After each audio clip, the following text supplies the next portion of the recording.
verso 12. Efésios 6, capítulo 12. Você vai derrubar esse tripé. Vai derrubar. Vai derrubar. Glória a Deus. Vai derrubar o celular, mulher. Efésios 6, capítulo 12. Deus de poder, Deus de glória. Quem encontrou diz amém. Amém. Então a palavra de Deus vai dizer assim: pois a nossa luta não temos que lutar contra carne e sangue, mas sim contra os principados, contra os potestades, contra os poderes deste mundo tenebrosos e contra as forças espirituais da maldade nas regiões celestes. Efésios capítulo 4, verso 27 vai dizer assim: e não deis lugar ao diabo. Amém? A igreja pode se assentar? Dando glória a Deus, né? Glória a Deus. Queridos, a Bíblia nos mostra com riqueza de detalhes, né, acerca de um mundo espiritual, né? Ou seja, ao mundo paralelo ao mundo físico. Quando nós olhamos para a história de Daniel, quando ele esperava receber de Deus uma resposta, quando o anjo chega até Daniel, o anjo relata algo muito significante. Ele diz: Daniel, eu vim por causa das tuas orações, mas o príncipe da Pérsia me pediu que eu chegasse até ti. Mas Deus, ele enviou o arcanjo Miguel para que me ajudar, para que eu fique livre do principado e consegui chegar até ti. Então a Bíblia nos ensina acerca de um mundo espiritual, né? O apóstolo Paulo, por sua vez, vai escrever a Efésios capítulo 10, né? No capítulo 6, verso 10, dizendo: no demais, irmãos meus, fortalecei-vos no Senhor e na força do seu poder, para que vocês estejam firmes e fortes contra as astutas ciladas do diabo. Pois nós não temos que lutar contra carne e sangue, sim contra os principados, contra hostes espirituais da maldade e contra os príncipes das trevas. Então, se a Bíblia vem nos mostrando o mundo espiritual, o apóstolo Paulo vem nos mostrando seres espirituais, né? Hostes, demônios que vêm como uma hierarquia contra nossas vidas. Foi por isso que o apóstolo Paulo vai escrever a Efésios capítulo 4, verso 27. Ele vai dizer: não deis lugar ao diabo. O que quer dizer isso, pastor Vinícius? No longo da história da igreja, muitos pastores ensinou que Deus, ele não invade e ele pede licença. E ensinou que o inimigo, ele invade, mas ele não invade coisa nenhuma. Porque se eu declarar, ou você declarar que o inimigo invade, significa que nós estamos falando que Deus não está no controle de tudo. Pois o inimigo, ele não invade, ele precisa de uma legalidade, né? E no mundo físico, uma pessoa para entrar na tua casa, você tem que abrir a porta. Por exemplo, ela bate na porta, você ali dentro de casa, você pergunta quem é, e a pessoa do lado de fora fala: é fulano de tal. Você vai lá e abre a porta, mas essa pessoa só entrou porque você abriu a porta, né? Então o inimigo, ele precisa de uma legalidade, né? A prova disso é quando o inimigo das nossas almas, ele chega ali diante de Deus a respeito de Jó. Deus fala, pergunta a ele: de onde você vem? Ele diz: eu venho de a terra e passear por ela. Aí Deus fala assim: tem visto o meu servo Jó? Porque Deus já tinha observado que ele estava observando Jó. Então ele diz: tem visto o meu servo Jó? Ele diz: sim. Ele é um homem temente a Deus, um homem que temes a mim, desvia-se do mal. Aí ele fala: também tudo que o Senhor faz tudo que o Senhor faz por ele, o Senhor que abençoe ele, o Senhor que fez ele prosperar na terra, faz o seguinte: estende a sua mão sobre ele e verá como ele vai blasfemar em ti. Aqui naquele instante, Deus abre uma legalidade para que o inimigo invadisse a vida de Jó. Interessante é informar, irmão, que essa legalidade ela não foi dada pelo Jó, mas sim pelo próprio Deus, né? Deus abre uma legalidade, o inimigo invade a vida de Jó, porque Deus permitiu que o inimigo invadisse a vida de Jó. Interessante informar que essa legalidade foi não dada por Jó, foi dada por Deus, né? Outra legalidade que a gente vai ver, dada por Deus, é quando Jesus chega ali na província dos Catarenos, né? Que Deus encontra ali um homem que vivia despido, né? Vivia no cemitério e se cortava com as pedras. Muitas vezes tentaram amarrar ele, mas não conseguiram, né? Porque ele tinha nele uma legião de demônios, né?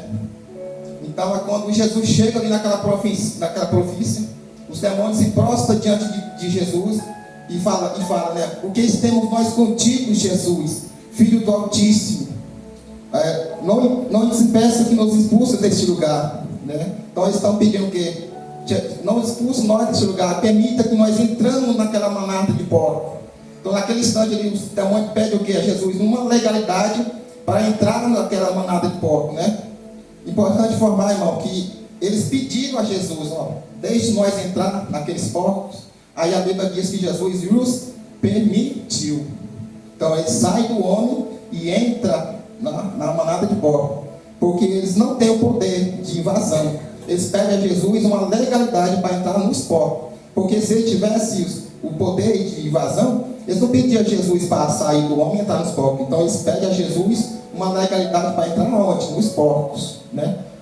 Outra prova que nos mostra quando Satanás buscando uma legalidade é quando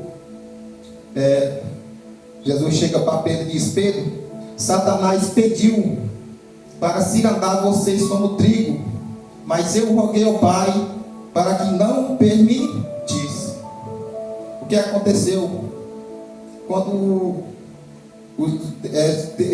Jesus estava falando de Pedro, Satanás pediu para que você cirandasse vocês como trigo, mas eu roguei ao Pai para que não permitisse, para que quando a tua fé se fortificar e quando você se converter, testifica e fortalece os teus irmãos, né?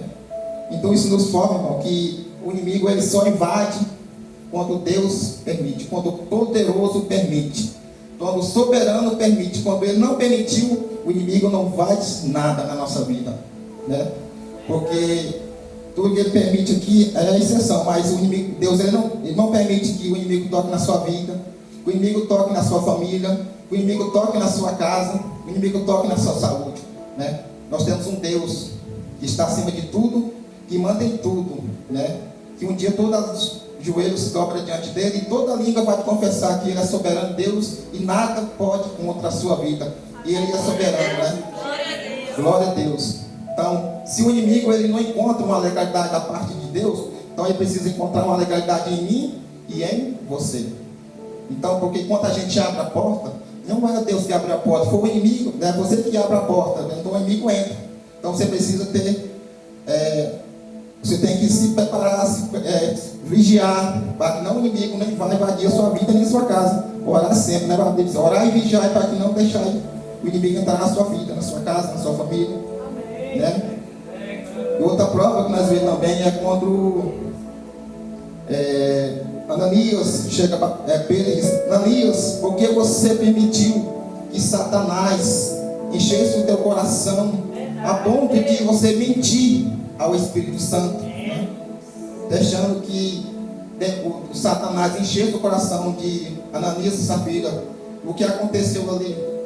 Porque a igreja primitiva, naquele tempo, eles vendiam as propriedades e dividiam com quem não tinha, né? E Ananias trata com Safira e diz assim: olha, vamos dizer que vendeu por tanto e vamos dar tanto, dizendo que a gente está dando tudo para ajudar. Mas a Bíblia diz que quando ele chega ali no pé do templo, perto de Pedro diz: Ananias, por que você permitiu que Satanás enchesse o teu coração a ponto de você mentir ao Espírito Santo? Ali houve uma legalidade, irmão, dada por Ananias ou pela sua esposa, que o inimigo vai encher o coração deles com a mentira, né? Isso nós podemos ver que a mentira, meu irmão, é muito forte, a gente não pode mandar mentira, porque o inimigo, a Bíblia diz, é sim ou não. A parte disso é o inimigo, né?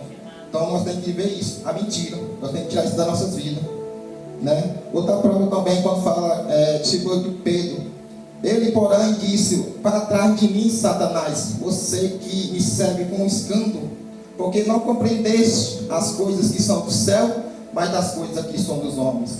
O que aconteceu ali? Quando Jesus estava falando acerca do seu padecimento na cruz do Calvário, Pedro foi tomado, né? O inimigo tomou a boca de Pedro para que Pedro falava assim: que não te aconteça isso, né? As palavras belas estavam sendo proferidas pela boca de Pedro. Mas naquela hora ali, Jesus percebeu na boca de Pedro o próprio Satanás. Então ele virou para Pedro e disse: arreda-te, Satanás, porque você não compreende das coisas que são do céu, mas das coisas que são da terra, né? Outra prova que nós ensina também, Judas, né? O Judas Iscariote. É importante nós sabermos que existiam dois Judas, né? Judas Iscariotes e Judas Tadeus. Mas muitas pessoas não sabem, né? Por isso que toda vez que a Bíblia vai dizer Judas Tadeu, vai falar Judas, não, porque Judas Iscariote vai dizer Judas ou Iscariote. Porque a Bíblia diz que Satanás, né? Judas saiu da presença de Cristo e foi entregar Jesus. Então, Satanás, Judas deixou que Satanás invadisse a vida dele. Que saiu da presença de Cristo e foi entregar Jesus. Ali houve uma legalidade na parte de Judas, né? Que ele deixou para que invadisse. O Satanás invadisse a vida dele para que ele fosse entregar Jesus. Então, você precisa entender, meu irmão, que este mundo espiritual é tão real quanto este mundo físico, né? Porque em Efésios capítulo 6 vai dizer: revestir das armaduras de Deus para que você usar o escudo da fé, para que vocês estejam firme e forte, pois contra as astutas ciladas do diabo, né? Como nós fazemos para nos resistir o diabo, né? Tiago capítulo 7 versos 4, né? Vai dizer: submeta-se a Deus, resista ao diabo e ele fugirá de vós, né? E como nós resistimos o diabo? Através de oração, através de jejum, através de fidelidade a Deus. Quando você é fiel, então o inimigo, ele foge das pessoas quando a pessoa é de oração, quando ela é de jejum. Então é importante informar que o inimigo ele só foge de pessoas, de homem e de mulher de Deus, né? Em 1 Pedro capítulo 5 verso 8 vai dizer: seja sobre e vigiais, o vosso adversário, que é o diabo, ele anda ao nosso derredor, né? Bramando como um leão, buscando a quem possa tragar, né? Então, ele não está ao nosso redor, ele está ao nosso derredor, porque a Bíblia diz que o anjo do Senhor acampa-se ao redor daqueles que temes e o livra, né? Salmo 34 verso 7, o anjo do Senhor está ao nosso redor, né? Ou seja, aqui está eu, em redor de mim está o anjo do Senhor, aí lá está o atribulado, né? O atribulado vem e o anjo diz: aqui não, esse está guardado, esse diorte do Altíssimo para guardar esse, né? Eu quero declarar nessa noite, meu irmão, que você é guardada pelo anjo do Senhor, que você também é guardado pelo anjo do Senhor, porque o anjo do Senhor nos guarda, o anjo do Senhor está sempre ao nosso redor, né, nos guardando, nos livrando de todo o mal, né, irmão? Né? Então nós podemos confiar em Deus, no anjo do Senhor, porque Ele é poderoso para fazer infinitamente mais daquilo que pedimos ou pensamos, né? Então nós podemos ver que este mundo espiritual é tão real quanto este mundo físico. E muitas pessoas não conhecem, ou muitos pastores não querem falar sobre este assunto. Mas tem muita gente sofrendo ataque do inimigo em casa e não sabe como se defender, não sabe como se vestir de todas as armaduras de Deus, né? Mas Deus está falando que Ele é contigo, é Ele que te protege, aquele que te guarda não dorme, é você que sempre está diante dele e Ele diante de você, para te livrar de todo o mal, de todos os prosperidades que existem nessa terra, né? De príncipe, né? De demônios que vivem aí na terra, odiando a terra, né? Então nós vamos guardar, né? E é assim, não, tem que se revestir de toda a armadura de Deus para que você possa ter firme e forte contra as lutas ciladas do diabo, né, pastor? E agradecimento por oportunidade, em nome de Jesus. Amém. Graças a Deus, né, irmão?